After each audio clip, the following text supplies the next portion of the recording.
اعوذ باللہ من الشیطان الرجیم، بسم اللہ الرحمن الرحیم۔ باران رحمت آج نیوز کی سحری ٹرانسمیشن کے ساتھ میں ہوں آپ کا میزبان سید شہریار آصف۔ آج ہم چھٹی سحری کی نشست میں موجود ہیں اور آج جس موضوع پہ ہم بات کرنے جا رہے ہیں وہ ہے صبر اور شکر کی فضیلت۔ جو انسان ہر حال میں اللہ کا شکر ادا کرتا ہے اور کسی بھی مشکل وقت میں صبر سے کام لیتا ہے وہ اللہ تعالیٰ کے قریب ہو جاتا ہے۔ ذات حق کا فرمان ہے کہ میں صبر کرنے والوں کے ساتھ ہوں اور شکر کرنے والوں کو پسند کرتا ہوں۔ قرآن پاک میں صبر اور شکر کی فضیلت کے بارے میں کیا حکم آیا ہے یہ آج کے نشست میں ہم جانیں گے۔ ہمارے ساتھ موجود ہیں مفتی محسن الزماں صاحب، السلام علیکم۔ وعلیکم السلام ورحمۃ اللہ وبرکاتہ۔ ہماری جو آج کی مہمان ہیں بہت ہی ملٹی ٹیلنٹڈ خاتون ہیں، وہ شاعرہ بھی ہیں، رائٹر بھی ہیں، اس کے علاوہ انٹرپرینیور بھی ہیں۔ ہمارے ساتھ موجود ہیں سدرا کریم، السلام علیکم۔ السلام علیکم۔ سدرا کیسی ہیں آپ؟ میں ٹھیک ہوں، آپ کیسے ہیں؟ اللہ کا شکر ہے، آپ کو خوش آمدید کہتے ہیں اپنی بہت نشست میں، شکریہ، اور رمضان کی بہت بہت آپ کو مبارکباد۔ خیر مبارک، آپ کو ہی مبارک۔ سدرا ماشاءاللہ آپ اتنی ملٹی ٹیلنٹڈ ہیں کہ آپ سارے رائٹر بھی ہیں، پوئٹ بھی ہیں، پھر اپنا بزنس بھی رن کر رہی ہیں۔ شروعات ہم کرتے ہیں رائٹنگ کے حوالے سے۔ آپ کی ماشاءاللہ بک بھی شائع ہوئی ہیں، کتنا ٹائم ہو گیا آپ کو لکھتے ہوئے اور یہ شوق کیسے ہوا؟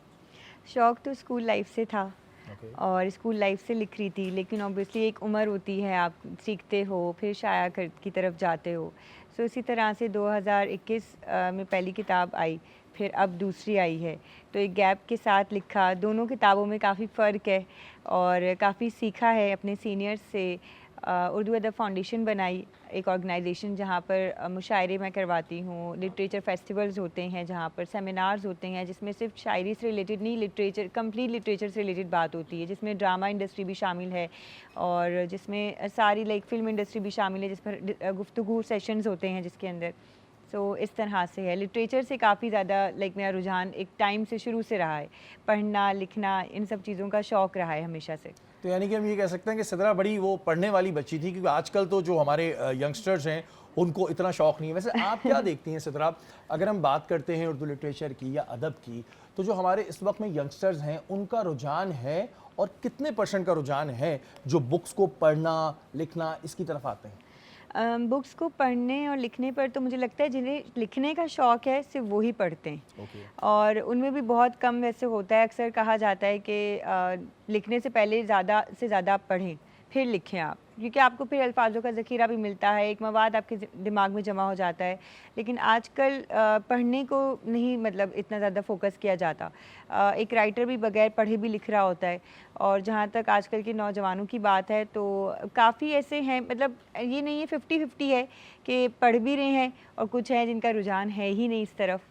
تو اس میں کہوں گی کہ ہمارے اسکولس میں بہت زیادہ، اسکولوں کی بہت غلطی ہے، ایجوکیشن سسٹم ہمارا ویک ہے اس معاملے میں کہ اردو لٹریچر کو چھوڑ کے انگریزی یا دوسری لینگویجز کو زیادہ فوقیت حاصل ہے آج کل پاکستان میں۔ اردو پر مجھے لگتا ہے کہ تھوڑی زیادہ کرنی چاہیے تاکہ لوگوں کی جو لینگویج اتنی اسٹرانگ نہیں ہے اردو سے ریلیٹڈ، جو لکھنا چاہتے ہیں ان کے لیے کلاسز ہونی چاہیے ہمارے اسکولس میں۔ مجھے لگتا ہے کہ یہ چیز ہونی چاہیے لٹریچر سے ریلیٹڈ۔ اچھا سدرا، میں دیکھتا ہوں کہ آج کل وہ آپ کی بات بالکل صحیح ہے کہ ہمارے ہاں بچے انگلش تو سیکھ جاتے ہیں، اسکولوں میں بھی انگلش پہ جو ہے وہ زور دیا جاتا ہے۔ ٹھیک ہے، انٹرنیشنل لینگویج ہے، آنی چاہیے، اس میں کوئی برائی نہیں ہے، لیکن ہمارے ہاں زیادہ تر بچے اردو میں فیل ہونے لگے ہیں۔ اور پہلے کے دور میں اردو پڑھنے کی ضرورت نہیں ہوتی تھی، ہم اتنے ایکسپرٹ تھے کہ ہم اگر ایک رات پہلے بھی پڑھتے تھے ہمیں پتہ ہوتا تھا کہ تشریح کا اشعار کی تشریح کیا ہوگی یا خلاصہ کیا ہوگا۔ آئی ڈونٹ تھنک سو کہ اب کے بچوں کو ان چیزوں کا صحیح طرح مطلب بھی پتہ ہے۔ ہم اپنی مادری زبان سے بہت پیچھے ہو گئے، تو یہ غلط نہیں ہے؟ غلط ہے، بالکل غلط ہے، کیونکہ اب میں تو حیران ہوتی ہوں، بہت سے لوگ بہت چھوٹے چھوٹے الفاظوں کے مطلب ڈھونڈنے لگ جاتے ہیں کہ اس کا کیا مطلب ہے، کیا معنی ہے، یہ اردو کا ہی لفظ ہے، نہیں یہ کوئی اور ورڈ ہے۔ تو یہ والی چیزیں بہت ہم لوگوں کو دیکھنے کو ملتی ہے، جو غلط ہے، یہ نہیں ہونا چاہیے۔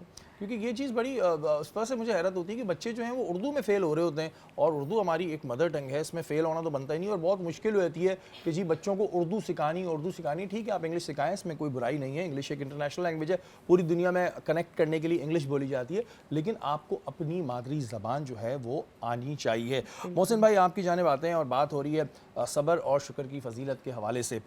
شکر گزار بندے کی پہچان کیا ہوتی ہے؟ سبحان اللہ، اعوذ باللہ من الشیطان الرجیم، بسم اللہ الرحمن الرحیم۔ قال اللہ تعالیٰ فی القرآن المجید وَلَنَبْلُوَنَّكُمْ بِشَيْءٍ مِّنَ الْخَوْفِ وَالْجُوعِ وَنَقْصٍ مِّنَ الْأَمْوَالِ وَالْأَنفُسِ وَالثَّمَرَاتِ وَبَشِّرِ الصَّابِرِينَ۔ آمنت باللہ، صدق اللہ العظیم۔ تمام تعریفیں اللہ رب العزت کے لیے جو کہ خالق کائنات ہے، لاکھوں درود و سلام میرا آقا حضرت محمد صلی اللہ علیہ وسلم کی ذات پر جو اللہ کے محبوب ہیں۔ آپ کا سوال جس میں آپ فرمانے شکر گزار بندہ کیا ہوتا ہے، کیسا ہوتا ہے پہچان کس طرح اور ہوگی؟ کیسے پہچان ہوگی؟ تو سب سے پہلی پہچان جو قرآن نے واضح فرمائی، اس آیت کے ذمن بتاتا ہوں۔ اللہ فرمایا ہم آزمائیں گے، وَلَنَبْلُوَنَّكُمْ بِشَيْءٍ مِّنَ الْخَوْفِ، ہم تمہیں آزمائیں گے خوف سے، والجوئی بھوک سے، اور صرف بھوک سے ہی نہیں، من الخوف والجوئی والنقص من الاموال، تمہارے مال و متاع سے، والانفس تمہاری جان سے، اور صرف جان اور مال سے ہی نہیں بلکہ والثمرات جو تمہیں اللہ نے نعمتیں دی ان سے، فبشر الصابرین، اور خوشخبری ان کے لیے جو صبر کرنے والا ہے۔ آپ نے کہا شکر گزار بندے کی پہچان کیا ہے؟ اس کی سب سے بڑی پہچان یہ ہے جو حضور علیہ الصلوۃ والسلام کی حدیث سے ہمیں معلوم ہوتی ہے، اگر اسے نعمت ملے تو وہ شکر بجا لائے، اور غم ملے تو صبر کرے۔ ہمارے یہاں سب سے بڑا مسئلہ ہوتا ہے کہ جب ہمیں خوشیاں ملتی ہیں تو ہم بہت خوش ہوتے ہیں اور بڑے نظر آتے ہیں، لیکن جب ہمیں غم ملتا ہے تو ہم رونا دھونا یا پھر ہائے یا پھر یہ کہتا کہہ رہے تھے کہ اللہ نے میرے لیے یہ رکھا تھا۔ بالکل۔ تو شکر گزار بندے کی پہچان یہ جو میں نے آیت بیان کی کہ اگر اسے کوئی خوف ہے تب بھی وہ اللہ کا شکر ادا کرے گا، اگر وہ بھوکا ہے تب بھی وہ اللہ کا شکر ادا کرے گا، اگر اس کے اولاد اور مال میں کوئی کمی یا زیادتی ہوئی تب بھی وہ اللہ کا شکر ادا کرے گا۔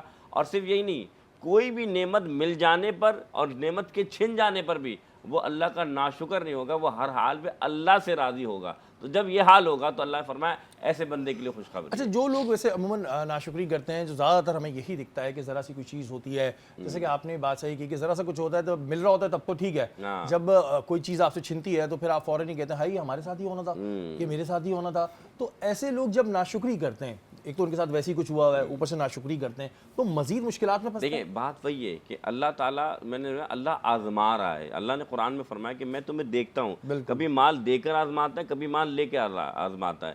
اللہ یہی دیکھتا ہے کہ یہ بندہ میری آزمائش پہ پورا اتر رہا ہے کہ نہیں اتر رہا ہے۔ جب میں نے دیا تھا تو بڑا خوش تھا، آج میں نے لے لیا تو کیا یہ تب بھی میرا ذکر کر رہا ہے کہ نہیں کر رہا؟ اچھا محسن بھائی، میں نے یہ بھی سنا ہے کہ اللہ تعالیٰ اپنے پسندیدہ بندوں کو ہی آزماتا ہے، ایسا ہے؟ اچھا بالکل ایسی بات ہے، کیونکہ انبیاء علیہ السلام سے زیادہ اللہ کے قریب کون ہوگا؟ لیکن آپ دیکھیں حضرت آدم علیہ السلام سے اٹھا کر دیکھیں، حضرت یوسف علیہ السلام ہو، حضرت ابراہیم علیہ السلام ہو، حضرت ایوب علیہ السلام ہو، حضرت موسیٰ علیہ السلام ہو، ہر نبی کی ذات کو اگر جب آپ دیکھیں تو کسی نہ کسی آزمائش میں اگر آدم کو دیکھیں جنت سے وہ آئے دنیا میں تشریف لے کر آئے، اور دنیا کے معاملات دیکھیں، حضرت ابراہیم علیہ السلام آگے نمرود میں انہیں ڈال دیا گیا کہ وہ آنکھ پہ ان کو چلنا پڑا، لیکن انہوں نے اپنے بیٹے کو قربانی کے لیے ذبح کا حکم دے دیا، لیکن اللہ کے نبی نے اس پر بھی عمل کرنے کی کوشش کی۔ حضرت یوسف علیہ السلام کو مصر میں قید کر لیا گیا۔ حضرت ایوب علیہ السلام کا جو صبر تھا وہ ایسا تھا کہ ان کے جسم پہ کیڑے ہو جاتے تھے، اور وہ کیڑے گرتے تو آپ اٹھا کے کہتے کہ اللہ نے تمہاری یہاں غذا رکھی ہے، یہ اللہ نے مجھے صبر کے لیے حکم دیا ہے۔ اگر اسی طرح اللہ کے رسول صلی اللہ علیہ وسلم کی ذات کو دیکھیں، طائف کا میدان ہے، نبی دین کی بات کر رہے ہیں، نوجوان شریر لوگ حضور پہ ناظر پتھر برسا رہے ہیں، فرشتے آ کر کہتے ہیں آقا آپ فرمائیے تو ہم یہ پہاڑ ملا دیں، حضور فرماتے نہیں، ان کے آنے والے نسلیں اسلام کو قبول فرمائیں گی۔ تو ہر نبی یہ آزمائش گزارتے ہوئے، اولیاء کی نیک بندے گزارتے ہوئے، تو معلوم ہی چلا کہ جو اللہ کے پیارے ہوتے ہیں اللہ انہیں آزماتا ضرور ہے، کیوں؟ تاکہ پتہ لگ سکے کہ یہ اللہ سے کتنی محبت کرتے ہیں۔ اچھا وہی کبھی اکثر ہم دعاؤں میں یہ بھی دیکھتے ہیں کہ لوگ یہ بھی دعا مانگتے ہیں کہ اللہ ہمیں آزمائش میں مت ڈالنا، ہم تیرے بڑا گناہگار بندے ہیں، کیونکہ ظاہر ہے جب آزمائش آتی ہے تو ایک انسان ہے اور انسان کی ایک فطرت ہے یہ کہ انسان فوری طور پہ اللہ کے دیے ہوئی جتنی بھی نعمتیں نا انہیں بھول جاتا ہے۔ جیسے ہم کہتے ہیں نا احسان فراموشی، آسان الفاظ میں کہتے ہیں احسان فراموشی، ہم فوراً احسان فراموش سے بن جاتے ہیں کہ جی ہمارے ساتھ یہ ہو گیا، ہمارے ساتھ وہ ہو گیا، اور اسی وجہ سے کہتے ہیں دعا میں بھی یہی مانگتے ہیں کہ جی اللہ تعالیٰ ہمیں کبھی آزمائش میں نہ ڈالنا، کیونکہ ہم تیرے گناہگار بندے ہیں، ہم تیری آزمائش میں اتر نہیں سکتے۔ اور اس وقت ہم موجود ہیں زینب کے ساتھ۔ السلام علیکم۔ وعلیکم السلام، کیسے ہیں آپ؟ ٹھیک ٹھاک ہیں؟ میں بالکل ٹھیک ہوں، آپ ٹھیک ہیں؟ الحمدللہ ٹھیک ٹھاک۔ کیا بنا رہی ہیں جناب آج بن رہا ہے مزیدار سی کراچی اسپیشل نہاری۔ ارے واہ، کراچی اسپیشل نہاری، اور بن رہی ہے جی ڈالڈا کوکنگ آئل میں۔